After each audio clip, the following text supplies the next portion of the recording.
Hi, I will be covering our project over same-sex adoption rights. And I would like to have a little intro to begin with.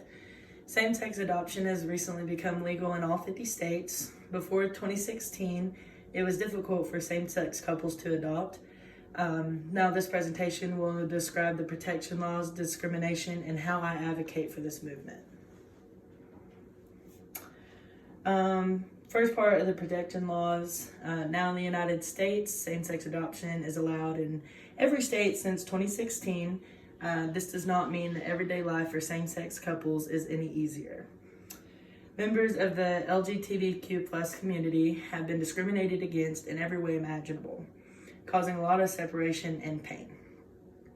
While these protection laws may have been able to secure a same-sex couple in the adoption process, it has also been created an uprising of angry homophobes that have tried everything in their power to strip this light of equality away. Here are some statistics over same-sex adoption rates. According to these figures of the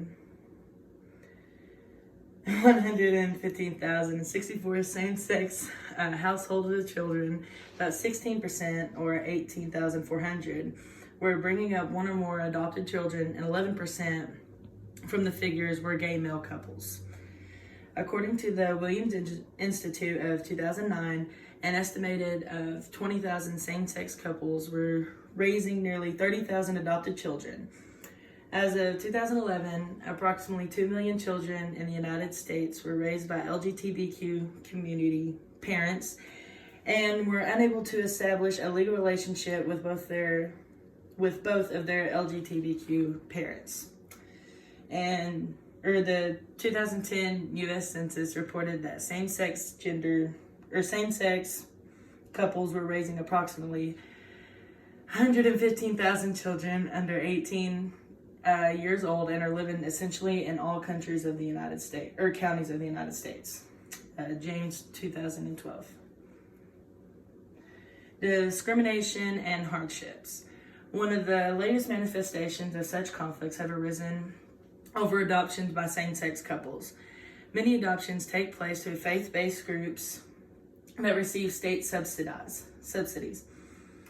Some such groups have limited adoptions in heterosexual couples, sometimes also discriminating against unmarried heterosexual couples. Heterosexuals, single or married, have had an unprecedented amount of hate and segregation for the LGBTQ plus community, especially when it came to one of the members trying to adopt a child of their own. These individuals are clearly showing homophobic attributes and even hate for the members of this community. Everyday life. In recent studies, scientists have confirmed that it does indeed not matter who is raising a child, but how the child is raised. If a family, whether it be homosexual or heterosexual, raises a child in a unloving, uncaring, hateful home, it can cause a child to grow up with trauma. If a child raised in a loving, caring, and warm home, it counters the opposing option. Gay couples experience not only refusal of services, but mean looks, horrid name-calling, and even physical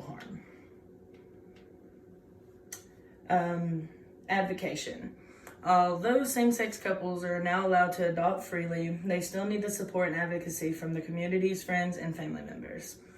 There are many ways to advocate same-sex couples by attending rallies, following and sharing social media accounts, as well as provide the means in any fundraiser being held. These little acts of service can make the world of difference in the lives of many, if not all, same-sex couple lives. Most of the time, it is best to participate politically rather than using your voice in a very discriminatory society. By electing individuals into office that support the LGBTQ plus rights, it can allow the right people into office to really make a change in their lives. What I have learned and how I'm advancing this issue from conducting extensive research and compiling this information and applying to the real world, I have learned that everyone is created equally. No one is above another, and everyone should have their rights protected. I am following many gay couples who have participated in the adoption process, and even by liking a photo or commenting a sweet and supportive message under a photo can show a subtle sign of support for their family. Whenever I encountered an uneducated individual who tries to create an argument over these same-sex couples and their lives, I politely inform them about what is really going on in the gay community. Thank you.